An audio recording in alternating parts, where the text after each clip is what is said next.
Have you ever wondered which exchange to use for all of you UK and Canadian users during this bear market? Which can help you prepare for the next bull run? I received some wizardly insight today about Bitget exchange because I use it every day. So buckle your seatbelts and let's go. As you can see from the statistics, Bitget is ranked relatively high among all exchanges. Bitget is listed in the top 15 volume-wise, and even larger volumes on futures trading transactions demonstrate how Bitget is quite secure and well-maintained. I can assure you that Bitget is quite secure and provides a comprehensive set of features for UK and Canadian customers. Not only that, but Bitget is opening up their asset holding and reserve on Nansen.ai, where the data is fairly complete from USDT to all crypto assets. You can also view the complete lists of their holdings below.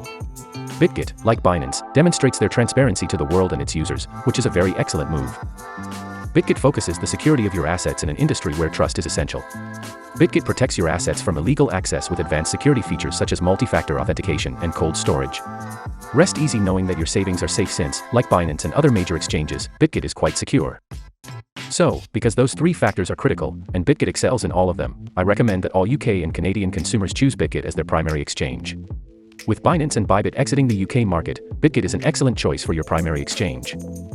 And now no need to worry to use Bitget as you will be welcomed with a lot of rewards and bonuses. Register and sign up today on Bitget and enjoy all its offerings. Stay tuned on the next video.